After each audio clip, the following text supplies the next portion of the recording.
we have been looking forward to sharing this with you. It's an incredible story of bravery. This came to us through our partners, our friends at ESPN, after a Facebook post that you may have seen. It was shared all around the world about a couple's marriage and a very difficult choice when it came to their precious baby girl. ESPN writer Royce Young and his wife revealing their heartbreaking decision to try and save lives through organ donations, and you had a chance to sit down with this couple. Yeah, and they said they are trying to figure out, they had to figure out short-term pain versus long-term regret. But for them, their short-term pain is going through a pregnancy and knowing they're going to go to the hospital for delivery but go home without a baby. The long-term regret is possibly missing out on a chance to save countless lives through organ donation. Carrie and Royce must do the unthinkable. Get ready for the birth and death of their baby girl. You can make plans and you can prepare yourself, but like once we kiss her and say goodbye, she's gone. I mean, like it is final. In December, they walked into their 19-week ultrasound, excited to learn whether they were having a boy or a girl, a brother or sister for their 2-year-old son, Harrison. She just literally opened the door and said, "I'm really sorry to have to tell you this, but your baby doesn't have a brain." Your thoughts immediately went to what after you got the news? The first 48 hours were very dark and very heavy and very testing, I guess, in a way. You know, in my mind, the moment I found out that she was terminal, she was already dead. And that was hard for me to like kind of come to that understanding. You know, she doesn't have a brain, so is she even a person? Their baby suffers from a condition known as anencephaly. It affects 1 in 100,000 babies born. That's the part of the brain that we all need to survive. Their daughter is growing, developing, kicking, but without that significant portion of the brain, she won't survive long after delivery.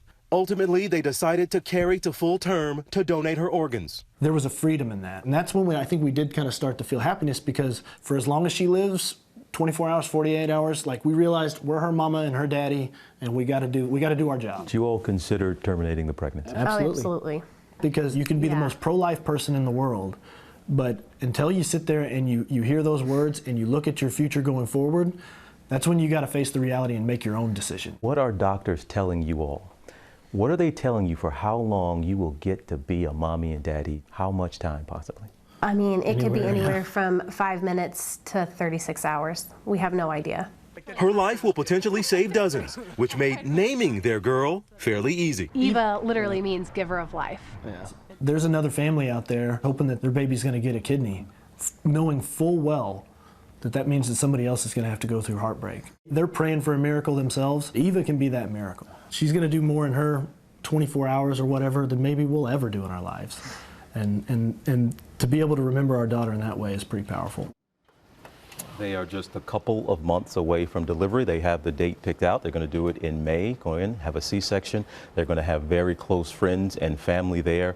But as soon as that baby's born, a clock is ticking, and they don't know how much time is on it. It could literally be 5 minutes only that they get with that little girl. I've read his post over and over again, as many of us did, and he was in New Orleans for the NBA All-Star game, and he said a friend of ours that was here on this program, little Jarius, who was waiting for a liver transplant, that in part he was thinking that's the reason why he wanted to write this. Yeah, because Jarius, as we know, we had him on, he was wearing a t-shirt down there that says it takes lives to save lives.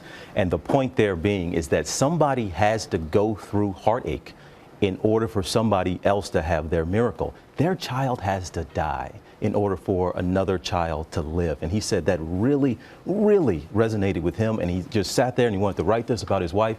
He said she discovered her superpower. She's a superhero, and watching her go through this, you imagine a woman, you feel the kicks, you're going through the whole pregnancy, but you don't get the baby at the end. I was looking at a lot of faces here in the studio as we were watching this piece, and just they're an amazing couple. They're incredible. Carrie and Royce. Thank you. Yeah. Thank you for sharing that with us.